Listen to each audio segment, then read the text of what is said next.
Hi everybody, welcome to my YouTube channel. Please keep on subscribing my videos and do not forget to press the bell icon to get more alerts from my videos.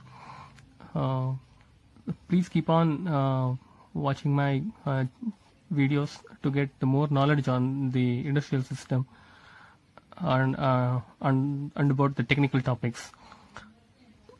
Now let me tell you, today I'm going to explain about the PPAP documents. What is this PPAP document? This is the very important, very mandatory documents industry or a manufacturing industry or a supplier company has to, which need to follow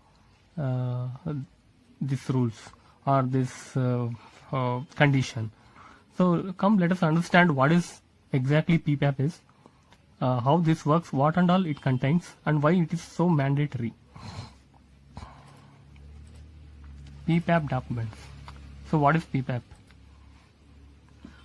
PPAP is a procedure to get approval for manufacturing any part as per the requirement laid by the customer to the supplier. So AIAG is a standardized company which releases the manual to follow the rules of how PPAP is going to be given for supplier, given from the supplier to the customer. Now it's a set of documents called the package of PPAP elements. The expansion of PPAP is production part approval procedure. So as the name suggests, it's a procedure to get approval to produce the part. So why PPAP is required? PPAP measures the acceptability and reliability of part being produced by its supplier to ensure its requirements are met as per the guidelines laid by customer or laid by it. So it is required to understand the acceptability, to ensure the acceptability and the reliability of part being produced. And PPAP checks and confirms the evidence of all the parameters related to the part and the system associated to it. It not only requires the document, and it also ensures the practically what is happening with the system, with the part. So why PPAP is required? So PPAP also checks the reliability of supplier. So whether supplier is reliable or believable, or can this be trusted to be able to produce the consistent part characteristics, and it assesses the supplier capability. So why it is so important? If there is no existence of PPAP, an organization or manufacturing company doesn't have recognition and will not get customers to get orders. So any company which supplies, so to get the standardization, it has to follow the PPAP guidelines. So it has to produce PPAP documents. So this will become the standard. Company will have to have the company standard.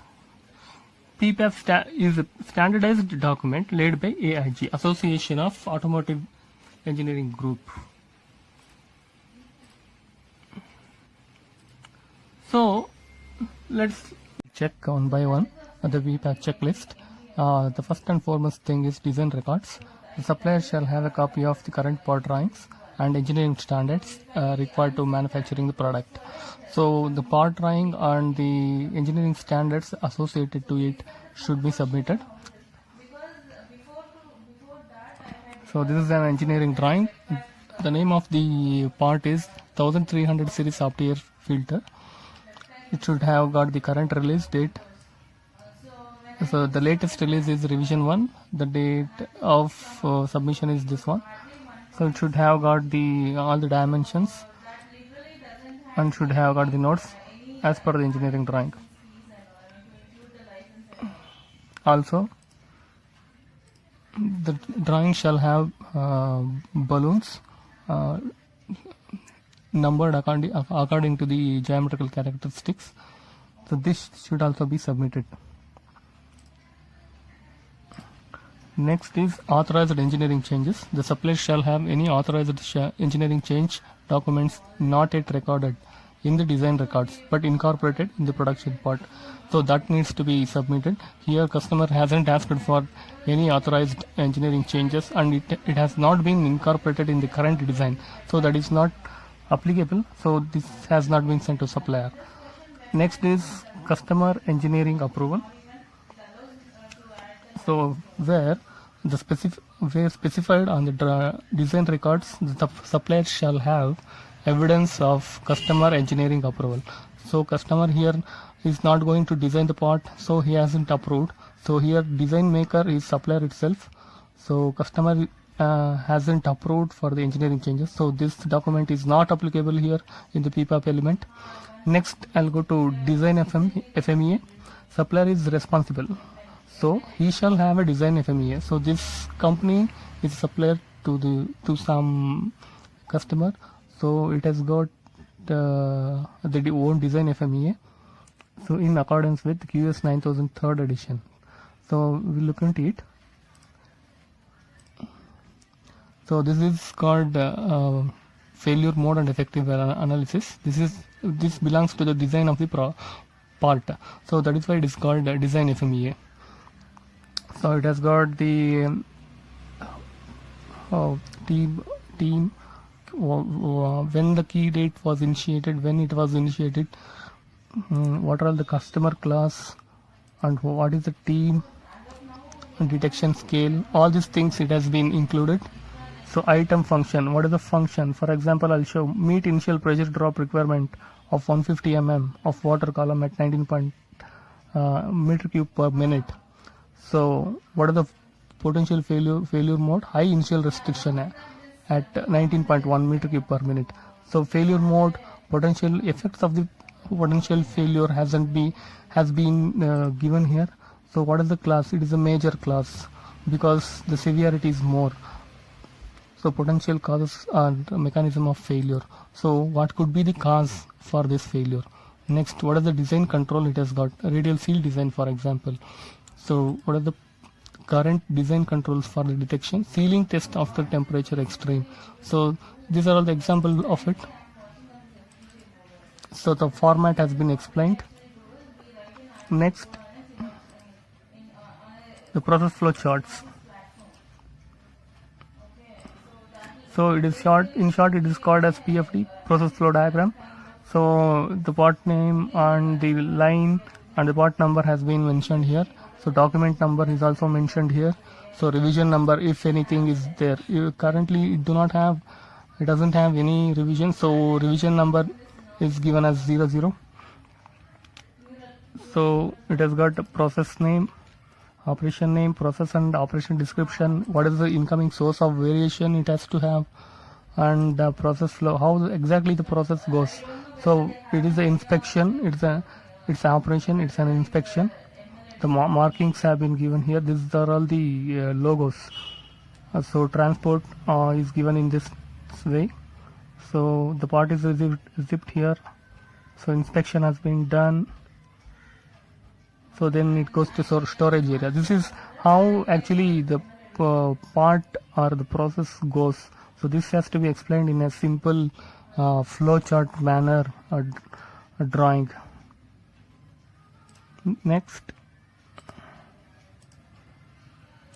Next is process FMEA. What is meant by PFMEA? FMEA means potential failure mode and effective analysis. So it has got just like DFMEA, the process FMEA also exists. So it has got similarly, it has got the same format. What is the part name, part number, and who are all the team members are mentioned here. Then what is the operation number, what is the process function, functional requirement is what. Then what is the potential failure mode, what can occur because of this failure, what can occur and what effect it makes that has to be written here. In detail it has to be written here. Potential causes of mechanism of failure. What cause may occur to fail this mode, or current process controls, prevention or detection. So for prevention, what are all the requirements? For example, skill matrix is there, supplier audit as per plan is there. Next, detection, how it is getting detected. Training effectiveness record is there. Yeah, so similarly it has got ratings. Ratings have been mentioned here. All the details must be furnished. So in the next video I'm going to explain each elements of the PPAP documents. I will explain in detail as per the each document. Next I'll go to check what are the requirement. So design FMEA has been retained. It hasn't been submitted because supplier is responsible for design. So here a process flow chart has been submitted, process FMEA has been submitted, control plans. It is also have the same format. So core team, what is the control plan? What exactly is the plan of controlling the process? The process step, what is the process name and operation, or description of that, receipt inspection for example. So where exactly it is going to be processed, machine, jig, device, so that will be mentioned here. Product and process controls, characteristics, product and products, specification is must be specified here. How it is going to be evaluated, so what is the error proofing method? If it is a method, what is the control method, or how many samples it has to be evaluated for? Then who is the responsible person? So for every process, these methods, these controls must be followed. So I'll explain in the next videos what exactly the control plan and what it has got. The next thing is, so this is also submitted, measurement system analysis, R&R studies on equipment used to perform dimensional and statistical evaluation of critical and major characteristics. 0 to 10% acceptable, 10 to 30% negotiable, and more than 30% is unacceptable. So MSA has been attached, it has been submitted. I'll show one of the example of that. So this is the gauge R&R study for repeatability and reproducibility data sheet for variable data results. So there are 3 appraisers. So it has for each part, for each sample, it has to be thrice. It should be assessed. So part name and part number has to be mentioned here. So measurement, unit analysis, all the calculations will appear here. These things containing an Excel sheet should be submitted to the customer. So this is submitted. Dimensional result. Drawing items to be numbered to match dimensional layout. Full layout of all dimensions on a minimum 3 parts where there are multiple fixtures, molds, dies, etc. Results are required to form each situation. So this is also submitted and attached. So let's understand what is dimension results, how it look like. So this is the inspection report or dimensional inspection report. So it has got a batch number, FPPL, part number and revision. For example, if it is a company, FPPL is a company, it has to have, so where the location. So this is numbered as per the numbering. The characteristics are derived. So for the characteristic, open end outer diameter has been numbered as 1. So its specification is this. So how it is going to be measured? So using 1 year. So minimum 3 is required. So they have given 5 numbers. So remark will be accepted. So this, for all the characteristics, it has to be prepared and submitted to the customer. The next is, this has been submitted. The status has been given as S. So records of material performance test results. So this can be, the supplier shall have records of material and or performance test results specified on the design records or control plans. So this is submitted, also attached. So we'll check where exactly it is this. So MTC, so third party MTC test, material test report. So here they have checked spectro test. So result has been obtained as per this. So results. So here it is accepted by the company, supplier company. So this also should be submitted.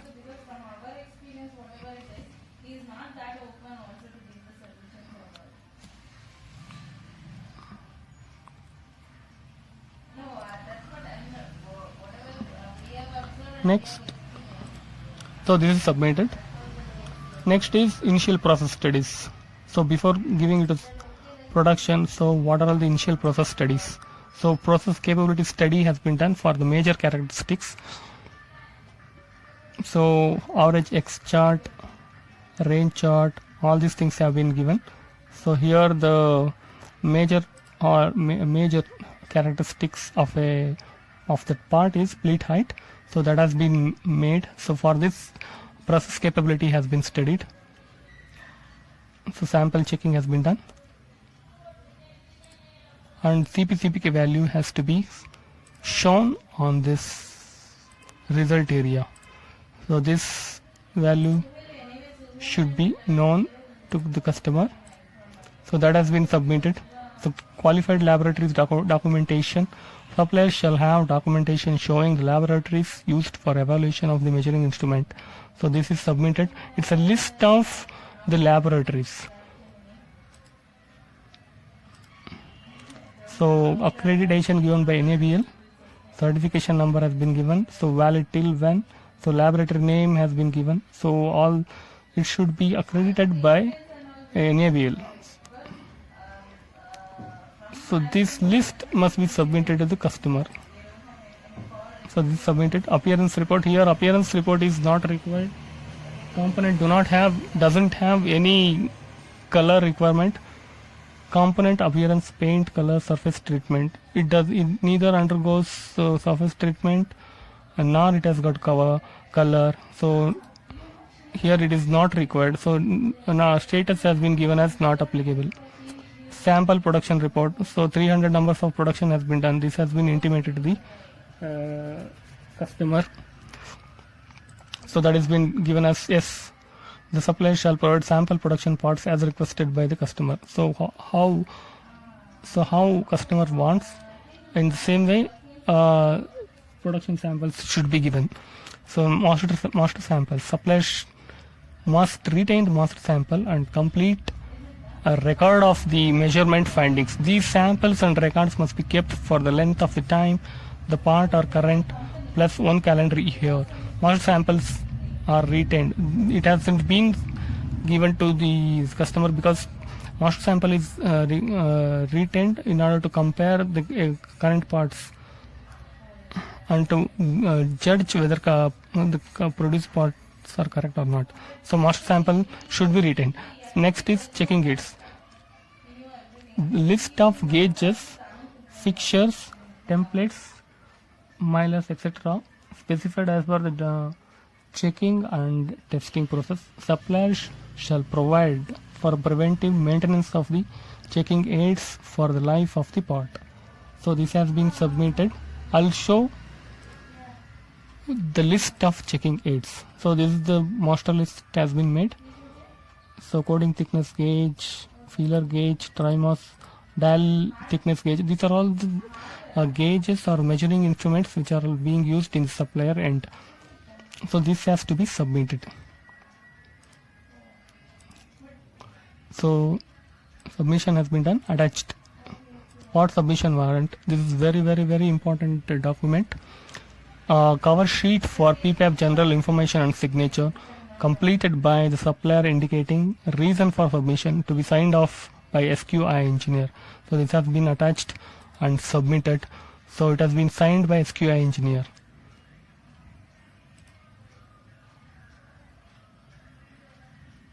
Let's check which is part submission warrant. So part submission warrant has got the format like this.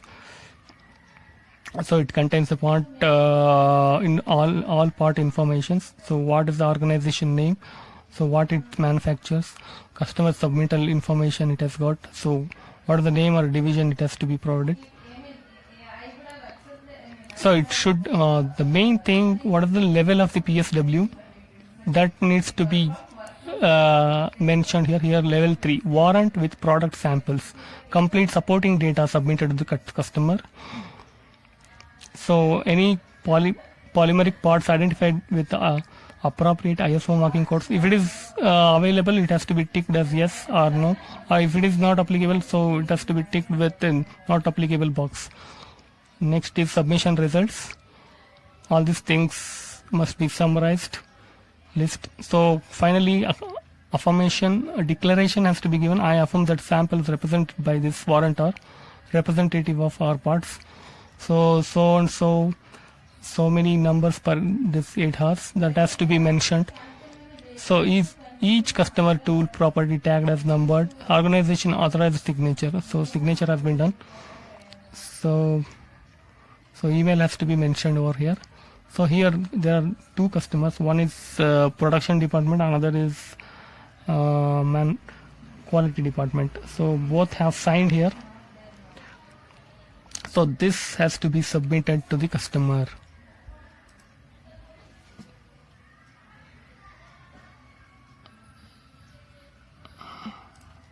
So this completes PPAP checklist and PPAP. So legends are yes for submitted, R for retained, and NA for not applicable. I have shown the real examples of PPAP documents and how the format exactly looks like. So I have explained in detail correctly, showing the practical examples of the company documents. So please keep on watching my videos. I'll be bringing new videos containing the industrial informations, technological information, CNC programming and all. Thank you very much. Thank you. Please keep watching my videos and do not forget to press subscribe button and bell icon. Thank you.